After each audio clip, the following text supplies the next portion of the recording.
warahmatullahi wabarakatuh. Waalaikumsalam warahmatullahi wabarakatuh. Selamat pagi semua. Pagi. Hari ini bagaimana kabar kalian? Alhamdulillah. Sehat semuanya? Sehat. Sebelum kita lanjutkan pembelajaran sejarahnya, mari kita buka dengan bacaan basmalah bersama. Bismillahirrahmanirrahim. Untuk kegiatan hari ini, sebelum Bu Guru lanjutkan, Bu Guru absen dulu. Mungkin ada yang tidak hadir untuk hari ini. Akbar hadir. Asa? Iya. Zidane, Serilia. Untuk menambah motivasi kita dalam belajar dan menanamkan rasa cinta tanah air kita terhadap bangsa Indonesia. Coba berdiri dulu. Yo, menyanyikan lagu Garuda Pancasila. Ya. Hitungan ketiga kita mulai. 1, 2, 3. Garuda Pancasila, akulah pendukungmu. Ayo maju, maju. Pak, silakan duduk kembali. Pertemuan yang lalu kita sudah membahas tentang cara berpikir. Secara elektronik dan diakronik. Tahu perbedaan keduanya enggak? Masih ingat enggak? Coba, kalau yang kayak gini, cara berpikir yang pendek dalam waktu, tetapi luas dalam ruang atau lingkup disebut Mas Isam sinkronik. Kalau sebaliknya yang dinamakan diakronik. Siapa yang bisa memberikan penjelasan? Mbak Renita, apa yang dimaksud diakronik? Diakronik yaitu cara berpikir yang memanjang dalam waktu tetapi dalam ruang lingkup yang terbatas. Ya, Mas. Oh, hebat. Mas hebat. Kronologinya itu. Betul. Tepuk tangan. Coba perhatikan dulu apa yang Bu Guru sampaikan. Gambarnya siapa ini? Sakit. Oh, gambarnya orang sakit. Mas Tusriful, berobatnya kemana? Ke dokter. Ke dokter. Enggak ke dukun. Enggak. Ya, ke dokter. Nah, iya. Ini sebelahnya gambar dokter. Berarti dapat disimpulkan kalau orang sakit ingin sembuh, usahanya minimal pergi ke dokter. Nah, perhatikan. Dokter sama kompas, Google Map, terus peta, kemudian orang yang memberikan informasi, ini semua adalah salah satu contoh atau yang mampu memberikan kita informasi, itu namanya sumber. Dokter berarti sumber informasi tentang kesehatan. Kalau tadi Google Map dan lain sebagainya itu adalah sumber informasi yang dapat memberikan kita petunjuk. Nah, sekarang coba perhatikan lagi untuk materi yang akan kita pelajari, yaitu tentang sumber sejarah. Sejarah kan terjadinya masa lalu banget ya, lama banget.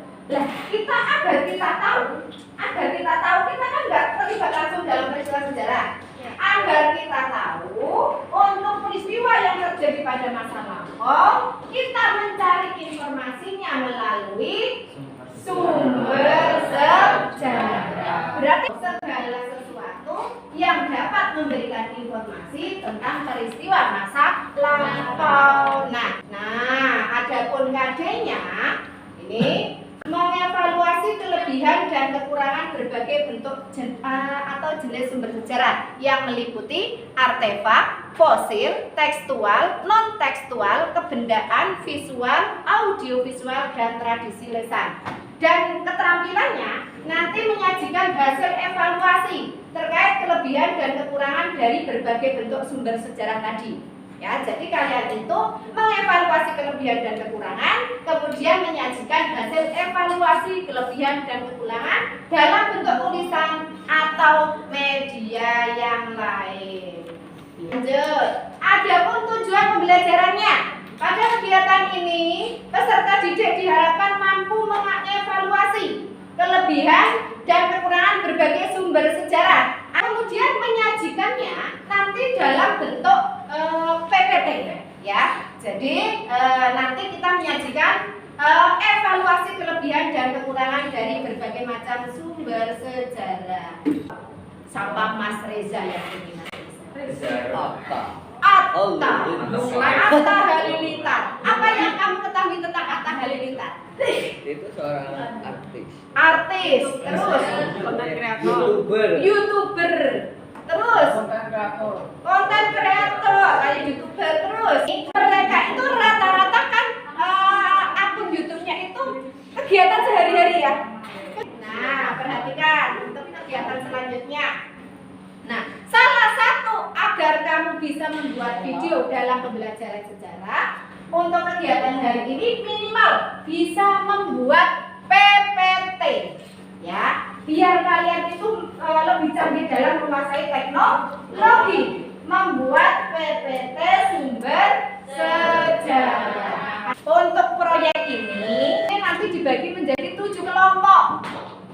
Kemudian kelompok pertama terdiri dari Siva. Kelompok yang terakhir Maula, Renita, Dodi, Lutfi, dan Farleta ini menduduki tempat duduk ini. Nah, silakan kalian menempatkan diri ke posisi tempat duduk masing-masing. Ya. Nah, untuk kelompok 1 sampai 3 itu kalian mengkaji nanti konsep materinya, jenis sumber sejarah berdasarkan bentuk dan sifatnya. Kemudian ditambah kelebihan, kekurangan, dan contoh dari artefak, fosil, tekstual, dan non-tekstual. Ya, ada 4 ya. Apakah kalian sudah siap untuk laptop atau HP-nya dan modulnya? Sudah. Silakan yang sudah buka masuk ke e-learning. Buka untuk e-learning modul. Buka modulnya. Masing-masing kelompok silakan nanti mengkaji tentang sumber sejarah sesuai jatah masing-masing. Kemudian, Bu Guru akan membagikan LKPD.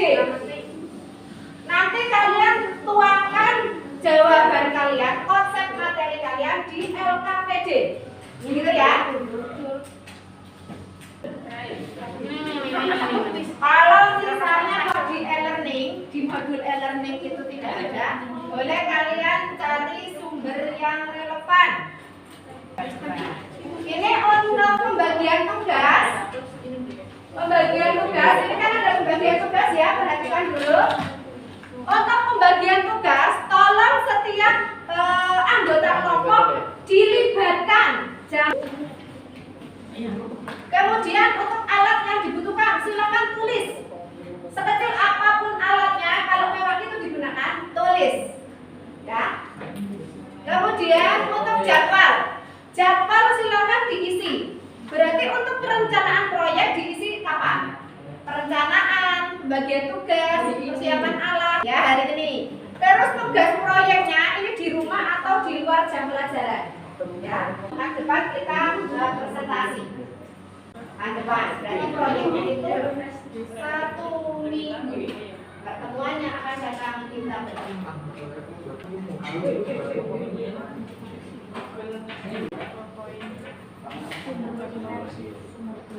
Enak ya di situ ya. Boleh. Kak Maula di sini ada pertanyaan nggak? Ada kesulitan nggak? Maula, Dodi.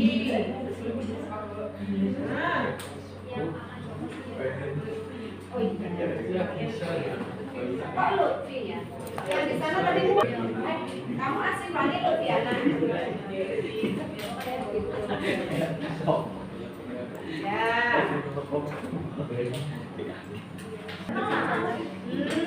Tinggal yang berapa?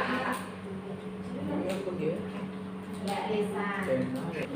Kalau ada kesulitan mohon disampaikan.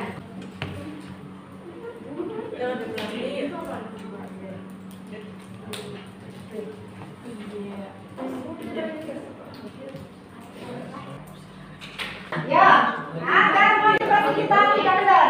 Sekarang ayo berdiri lagi.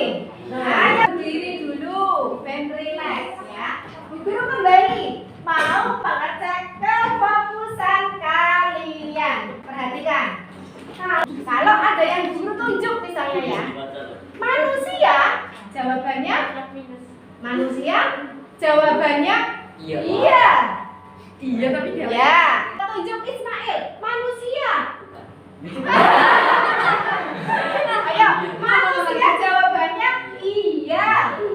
Kemudian kalau Bu Guru minta kamu jawab hewan, jawabannya bukan. Jawabnya gampang ya? Manusia? Iya. Bukan loh. Bukan sih. Iya. Mulai 1, 2, 3. Pada hari Minggu ku turun ayam ke kota, duduk di muka, ku duduk samping Pak kursi yang hijau. Ini hitam. Coba tangannya seperti ini. Maju. Hijau. Ketika saya bilang hitam, siapa yang hitam? Yang hitam itu. Kalau Bu Guru hitam, bilang hitam, yang hitam tepat, tapi yang hijau menghindar ke atas. Tapi kalau saya bilang hijau, yang tepat itu yang hijau, yang hitam ya naik.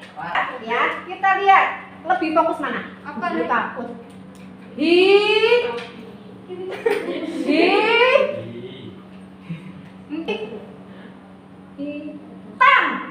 Ayo, fokus. Lanjut lagi. Hijau.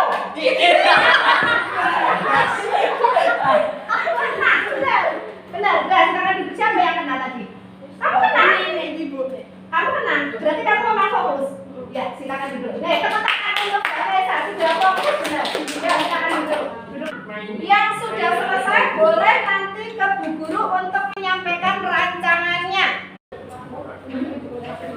Ya, kelompok mana yang lainnya? Ya, silakan duduk. Kelompok 2. Konsepnya jelas sumber sejarah berdasarkan sifatnya. Ya, berdasarkan bentuknya. Ya, kemudian tapi kalau mau seperti itu nggak apa-apa. Kalau memang mau PPT-nya mau disebarkan nggak apa-apa. Nanti presentasinya gitu ya. Duduk nanti nggak apa-apa. Kita konsep untuk presentasinya enaknya seperti apa. Ya. Terus tekstual, terus bagian tugas ini semua sudah masuk. Kira-kira sampai jam berapa ini? Jangan terlalu sore. Kalau ini memang nggak selesai, boleh dilanjut hari berikutnya. Ya, secara online kan juga bisa. Jauh rumahnya terus pokoknya sampaikan ke orang tua kalian ya. Oke, udah selesai. Tinggal dilanjutkan membuat PPT yang menarik ya. Terima kasih. Kelompok 2 sudah. Alhamdulillah sudah semuanya menyampaikan rencananya ke guru. Ya, itu ya untuk besok berarti membuat PPT-nya saja, gitu ya. Buat semenarik mungkin. Biar teman kelompok lain itu terkesima. Tapi jangan sampai menghilangkan konsep materinya.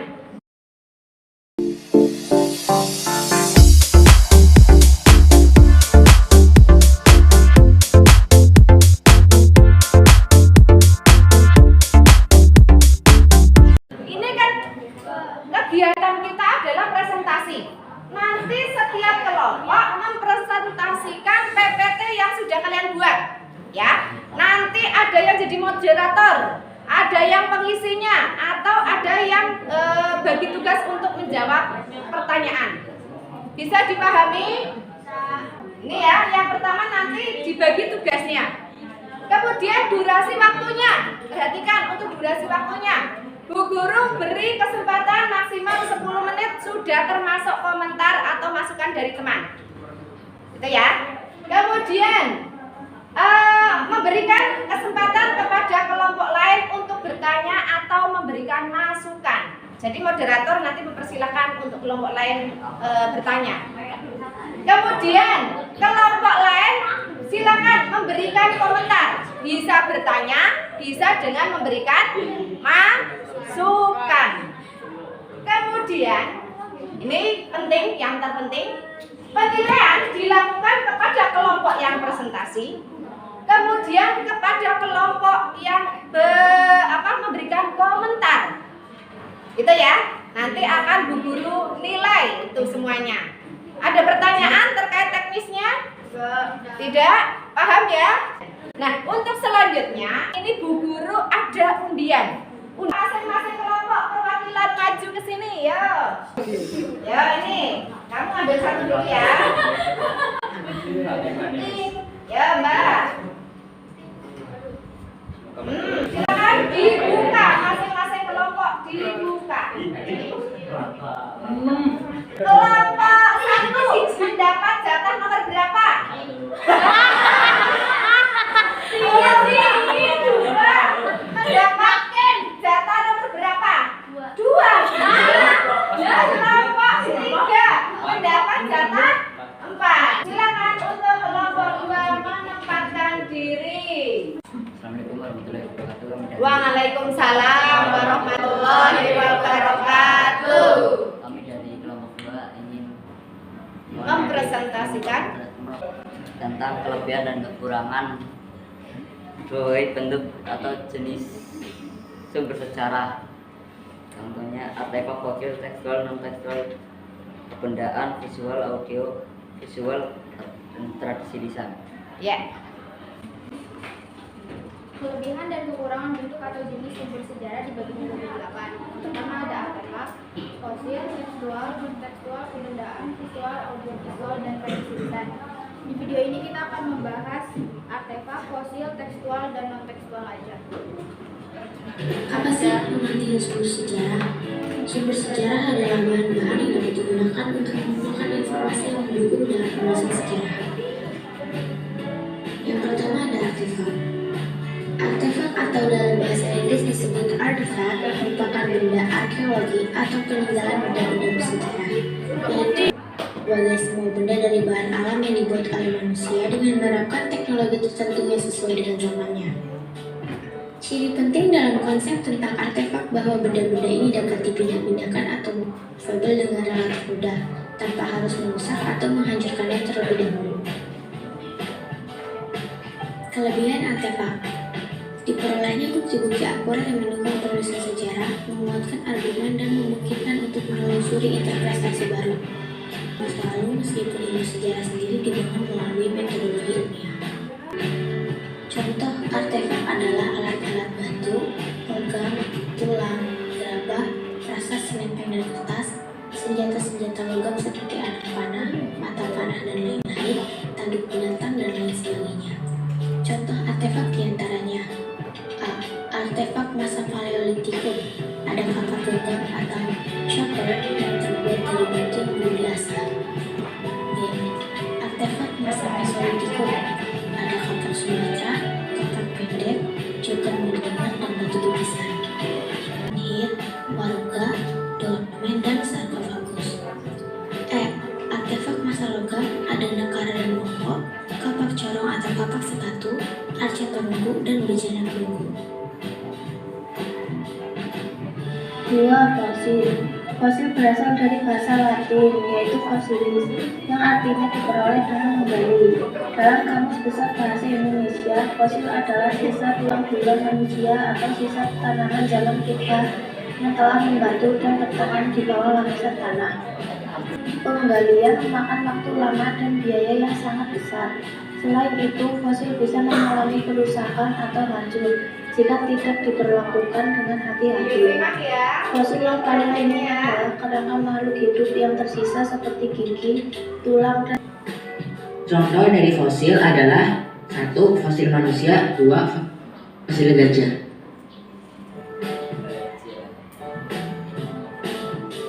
3. Tekstual. Sumber sejarah tekstual adalah sumber yang berisi keterangan peristiwa masa lalu yang disampaikan secara tertulis dengan menggunakan media tulis seperti batu, logam, kertas, dan lain sebagainya. Sumber tekstual dapat berupa prasasti, naskah kuno, laporan, surat kabar, buku harian, autobiografi, dan karya sastra. Kelebihan tekstual, terdapat bukti sehingga terlalu melibatkan peneliti secara fisik. Subjek yang terlibat tidak akan menimbulkan interaksi antar peneliti. Kekurangan tekstual, seseorang yang melakukan penelitian berdasarkan sumber penelitian, maka perlu imajinasi untuk mengamati masa lampau. Memiliki keterbatasan informasi, yaitu terbatas dalam apa yang terdapat di dalam kandungan tulisan. Selain itu, dibutuhkan kemampuan dan sumber biaya tinggi untuk dapat menginterpretasi atau menerjemahkan. A. Prasasti. Prasasti adalah maklumat yang dituliskan pada lembaran batu, logam, daun, metal, atau lontar, dan kayu. Penulisan prasasti dirumuskan menurut kaidah-kaidah tertentu. Contoh dari prasasti: pertama, kitab Nagara Kertagama yang ditulis di lontar oleh Bu Prapanca, menuliskan tentang kerajaan Majapahit. Kedua, naskah teks proklamasi kemerdekaan Indonesia. Ketiga, prasasti Kedukan Bukit, peninggalan kerajaan Sriwijaya yang menuliskan tentang berdirinya sebuah Winangan Tamwang oleh Dapuntia Hyang. B. Biografi dan autobiografi. Biografi maupun autobiografi berisi tentang kisah seseorang.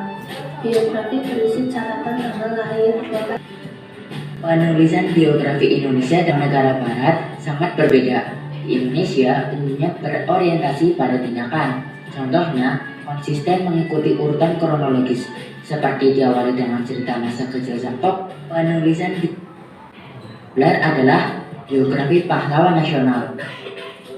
Contohnya, buku biografi Bung Karno dan buku biografi Bung Hatta.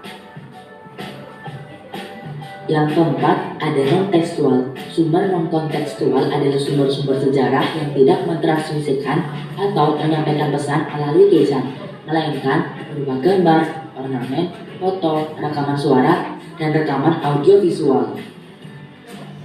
Selanjutnya kita akan membahas kelebihan dan kekurangan non-tekstual. Kelebihan non-tekstual adalah informasi yang didapat lebih jelas, sedangkan kekurangannya, informasi yang didapat tidak selalu utuh, hanya sebagian saja. Di samping itu, akuratisasi dalam bukti tersebut perlu dikaji kembali. Beberapa contoh sumber non-tekstual diantaranya: pertama, gambar cap tangan di Goa Leyang-Leyang Maros, Sulawesi Selatan. Kedua, relief Candi Borobudur, Jawa Tengah. Ketiga, foto proklamasi kemerdekaan Indonesia.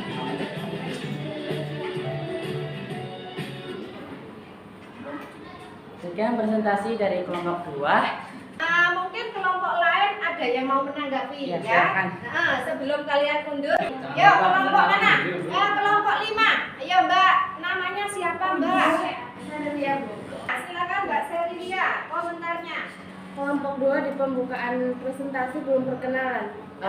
Sebenarnya ada, ini cuma buat potong waktu, jadi langsung ke bagian artefak. Nih. Ya seperti itu Mbak Serilia. Dari Bu Guru. Bu Guru amati memang semuanya dari kelompok 2 ini sudah bagus.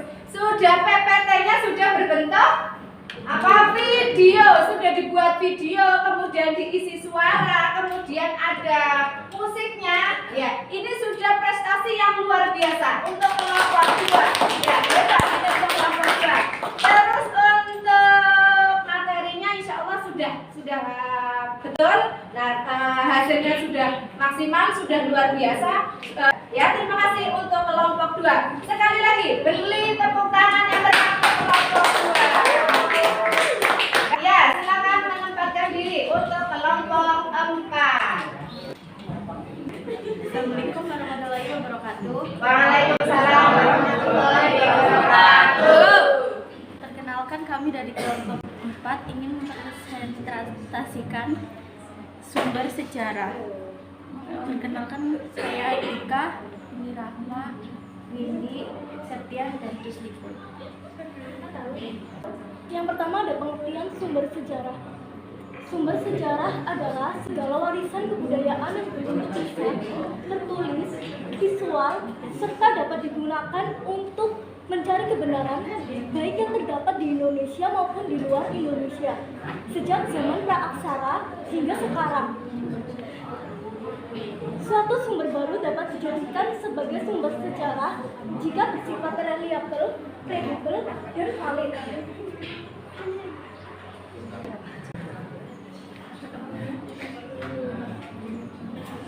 jika sumber sejarah dibagi menjadi 3, sumber primer, sekunder, dan tersier.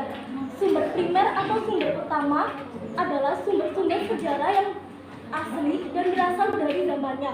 Yang kedua ada sumber sekunder, merupakan sumber sejarah yang berasal dari sumber perpustakaan kuno seperti babat, naskah, karya sastra, atau juga sumber tiruan dan benda aslinya. Untuk sumber sejarah ada 3, yaitu sumber tulisan, yaitu sumber berbentuk tulisan yang mengandung informasi tentang suatu peristiwa sejarah. 2, sumber benda, yaitu sumber sejarah berbentuk artefak atau hasil-hasil budaya yang ditinggalkan langsung di zamannya. 3, sumber lisan. Relatif mudah tanpa harus merusak atau menghancurkan terlebih dahulu. Melalui sifat solid fosil dan artefak kita dapat menentukan umur bumi, perkembangan flora dan fauna, dan perkembangan kehidupan manusia.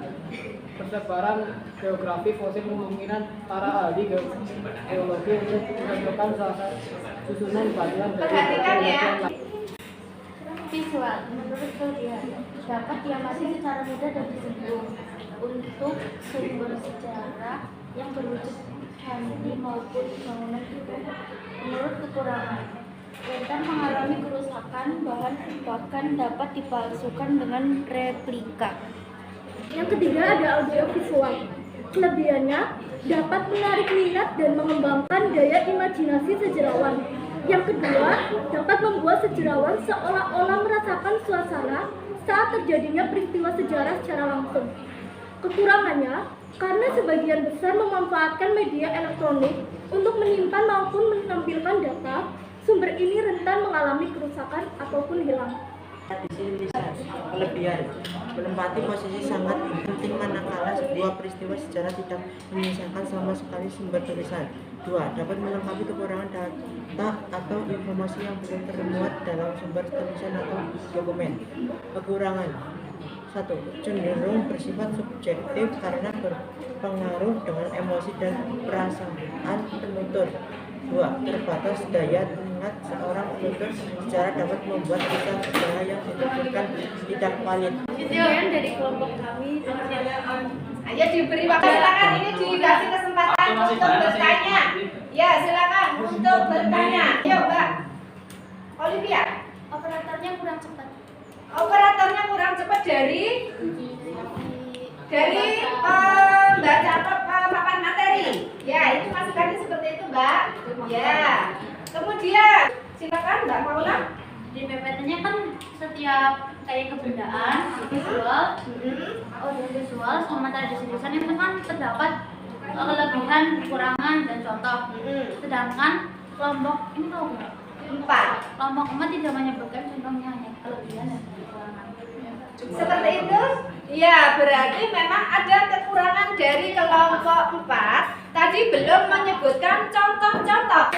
Secara keseluruhan untuk kelompok 4 sudah baik, template-nya sudah baik. Cuma tadi mungkin memang operatornya itu tidak menyesuaikan, atau harusnya pemapar itu menyesuaikan operator. Ini saling komunikasi, seperti itu ya. Ini untuk kelompok yang lain, masukan juga nanti dipersiapkan. Kemudian tadi untuk contoh dari masing-masing sumbernya, artefak contohnya apa, audiovisual apa itu ya. Secara keseluruhan sudah bagus ya. Silakan, terima kasih untuk kelompok 4, silakan ditutup dan bisa kembali ke tempat. Sekian dari kami. Wassalamualaikum warahmatullahi wabarakatuh. Waalaikumsalam warahmatullahi wabarakatuh. Tepuk tangan untuk kelompok 4. Alhamdulillah kelompok 1 sampai 7 sudah semuanya mempresentasikan PPT-nya. Bisa kalian tadi amati ya. Dari kelompok 1 sampai 7 semuanya sudah baik. Semuanya ada malah yang sudah dibuat video. Ada yang diisi suara, slide-nya, transisinya, itu luar biasa, menarik, semuanya menarik. Nah, ini kemarin kalian ketika membuat itu ada pengalaman uniknya enggak? Ada. Apa Mas? Banyak pengalamannya. Siapa yang mau? Oh, sinyal susah. Ya. Kemudian kelompok yang lain ada pengalaman pengalaman yang unik nggak? Yang membuat PPT tidak paham materinya. Ya, ini ada lagi yang membuat PPT tidak paham materinya. Jadinya makanya diperlukan kelompok yang lain saling membantu. Untuk kegiatan hari ini mudah-mudahan dari pengalaman kalian tadi yang videonya sudah jadi, yang lain masih berbentuk PPT biasa bisa dibuat seperti tempatnya Mas Akbar berupa video. Kemudian untuk kegiatan hari ini presentasi sudah kita laksanakan. Mudah-mudahan tadi yang disampaikan oleh kawan-kawan semuanya benar-benar bisa memberi manfaat. Yang sudah dipresentasikan apa saja tadi sumber sejarahnya? Kebendaan, artefak, fosil, audio visual, tekstual, tradisi lisan. Silakan nanti kalian di rumah pelajari kembali. Nanti PPT akan Bu Guru share di grup kita untuk kalian pelajari lagi, ya. Untuk dipelajari lagi tentang kelebihan dan kekurangan sumber sejarah. Insya Allah pertemuan yang akan datang kita melaksanakan penilaian, gitu ya. Oke, untuk pembelajaran hari ini Bu Guru kira cukup sekian. Apabila dalam Bu Guru menyampaikan banyak kekurangan, mohon maaf yang sebesar-besarnya. Mari kita tutup dengan bacaan hamdalah bersama. Lainnya sekian. Wassalamualaikum warahmatullahi wabarakatuh.